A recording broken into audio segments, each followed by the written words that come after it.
ముందుగా మేషరాశి. మేషరాశి వారికి ఈ వారం సానుకూలమైన ఫలితాలు గోచరిస్తున్నాయి. వ్యయంలో శని సంచారం, తృతీయంలో గురు సంచారం వల్ల వీరికి ఏనాడు శని నడుస్తున్నప్పటికీ శని మీనంలో వీరికి చక్కగా ఉన్నారు. కొన్ని అనుకూలమైన ఫలితాలు గోచరిస్తున్నాయి. కొంతమందికి ఇబ్బందికరంగా ఉన్నా కొంతమందికి మటుకి ఏలినాడు శని వీరికి బాగా కలిసి వస్తుంది. శని మీనంలో చాలా చక్కగా బలంగా ఉన్నారు కాబట్టి అనుకున్న పనులు సకాలంలో పూర్తి చేయగలుగుతారు. ఏదైనా ఒక కొత్త కార్యక్రమాన్ని శ్రీకారం చుడతారు.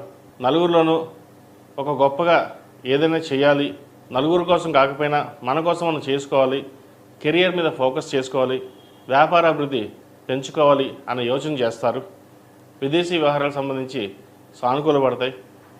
సంతానపరంగా వివాహపరంగా ఉన్నటువంటి ఇబ్బందులు ఏవైతే ఉన్నాయో అవి తొలగిపోతాయి. చక్కగా మంచి సంబంధం కుదురుతుంది. సంతానం కోసం ప్రయత్నం చేస్తున్న వారికి మంచి సంతానం కలుగుతుంది. అయితే వారి ఆరోగ్యం పట్ల చిన్న చిన్న ఇబ్బందులు ఉంటాయి, జాగ్రత్త వహించండి.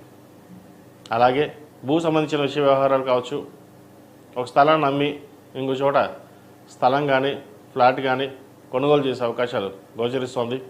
లాభాపేక్షలు లేకుండా మీరు గట్టిగా కృషి చేస్తారు. ఆ కృషి ఫలితం ఎక్కువగా మిమ్మల్ని ముందుకు నడిపిస్తుంది. అయితే ఎవరు ఎన్ని చేసినా ఇటు చుట్టాల పరంగా కావచ్చు, అటు బయట వర్గం కావచ్చు, ఈర్ష్య ద్వేషాలు అవన్నీ ఎక్కువగా ఏర్పడతాయి. అవేవి మీరు పట్టించుకోకుండా ఎవరు ఎలా ఉన్నా మన దారి మనదే, మన ధోరణి ఎప్పుడు మార్చుకోవద్దు, ముక్కుసూటిగానే వెళ్దాం, న్యాయంగా ఉందాం అనే ఆలోచన ఉంటుంది. ఖర్చుల విషయంలో కొన్ని జాగ్రత్త వహించాలి. వచ్చిన ధనం కంటే ఒక 2-3 రూపాయలు ఎక్కువ ఖర్చు అయ్యే అవకాశం గోచరిస్తోంది. ఈ రాశిలో జన్మించిన విద్యార్థులకు కాలం అనుకూలంగా ఉంది. విదేశీ సంబంధించిన విషయ వ్యవహారాలు సానుకూలపడతాయి. అలాగే రాహుకేతులు మారారు. ఈ రాహుకేతులు మారడం వల్ల కూడా కొన్ని శుభ ఫలితాలు అని చెప్పవచ్చు. ముఖ్యంగా ఉద్యోగ సంబంధించిన విషయ వ్యవహారాలు, విదేశీకి సంబంధించిన విషయ వ్యవహారాలు చక్కగా కలిసి వస్తాయి. విదేశాల్లో ఉన్నవారికి గ్రీన్ కార్డ్, వీసా కోసం ప్రయత్నిస్తున్న వారికి కొంత ఇబ్బందికరమైన వాతావరణం ఉన్నా కూడా వారాంతంలో మంచి శుభ ఫలితాలను ఇచ్చే అవకాశం గోచరిస్తుంది. అలాగే విదేశాల్లో ఉద్యోగ ప్రయత్నం చేస్తున్న వారికి మంచి ఉద్యోగం కలిసి వచ్చే అవకాశం గోచరిస్తుంది. ఈ రాశిలో జన్మించిన స్త్రీలకు వృత్తి ఉద్యోగాల పరంగా, వ్యాపార పరంగా సానుకూల ఫలితాలు గోచరిస్తోంది. కష్టే ఫలి అన్నారు పెద్దలు. కష్టాలు తగిన ప్రతిఫలం అంతగా కాకపోయినా కొద్దో గొప్ప ఈ వారం లభిస్తుంది. ఉద్యోగ ప్రయత్నాలు చేసుకునే వారికి ఉద్యోగ ప్రయత్నాలు అనుకూలిస్తాయి. అనుకోకుండా ఒక మంచి ఉద్యోగం పిలిచి ఇవ్వడం అనేది ఒక మంచి తరుణం అని చెప్పచ్చు.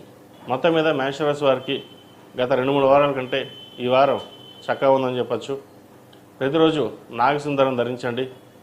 అమ్మవారికి 6వ కుంకుమతోటి అభిషేకం చేయడం చెప్పదగిన సూచన.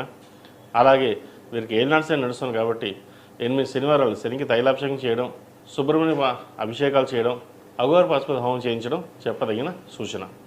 ఈ రాశిలో జన్మించిన వారికి కలిసి వచ్చే సంఖ్య 6, కలిసి వచ్చే రంగు బ్లూ.